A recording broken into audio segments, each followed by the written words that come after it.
যেন খেলাতে কেউ ডাকছেই না উত্তর কোরিয়াকে। মধ্যপ্রাচ্যের উত্তেজনার মধ্যেই কিছুদিন পরপর ক্রুজ মিসাইল পরীক্ষা, যুদ্ধে নিজেদের সক্ষমতাকে জানান দিচ্ছে কিমের দেশ। পরীক্ষা করে ক্ষান্ত নন দেশটি। যুক্তরাষ্ট্রকে ভয়াবহ পরিণতি বরণের জন্য করা হুঁশিয়ারিও দিয়েছে উত্তর কোরিয়া। ইরানে দখলদার ইসরায়েল ও যুক্তরাষ্ট্রের হামলার কঠোর সমালোচনা করে কিমের দেশ বলছে ইরানের ওপর এ হামলা অবৈধ।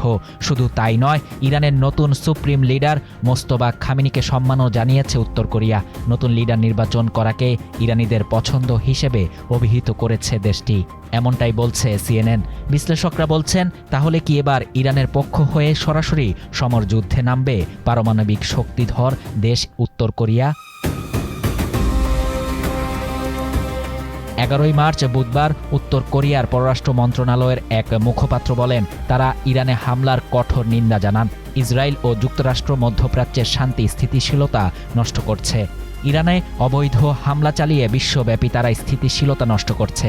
অন্য দেশের সরকারকে হেনস্থা করতে হুমকি ও হামলা গ্রহণযোগ্য নয় বলেও উল্লেখ করেছে দেশটি। উত্তর কোরিয়া আরও বলেছে, ইরানের অ্যাসেম্বলি অব এক্সপার্ট নতুন যে সুপ্রিম লিডার নির্বাচন করেছে তাকে তারা শ্রদ্ধা জানান এবং এই নির্বাচনে ইরানিদের চাওয়া ফুটে উঠেছে।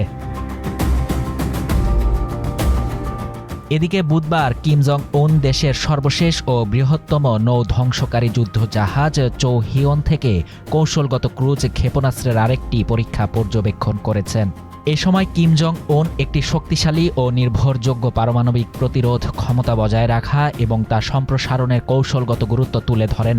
চো হিয়ন থেকে এই ক্ষেপণাস্ত্র উৎক্ষেপণ ছিল ওই ডেস্ট্রয়ার থেকে দ্বিতীয় ক্ষেপণাস্ত্র পরীক্ষা, যার তত্ত্বাবধান করেছেন কিম।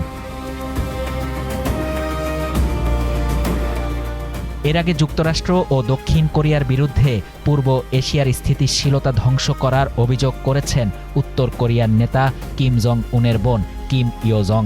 তিনি আরও বলেন, যুক্তরাষ্ট্র ও দক্ষিণ কোরিয়ার সামরিক শক্তি প্রদর্শন উত্তর কোরিয়ার সার্বভৌমত্ব ও নিরাপত্তার জন্য হুমকি তৈরি করছে। এ ধরনের পদক্ষেপের ফলে কল্পনাতীত ভয়াবহ পরিণতি ঘটতে পারে বলেও তিনি সতর্ক করেন।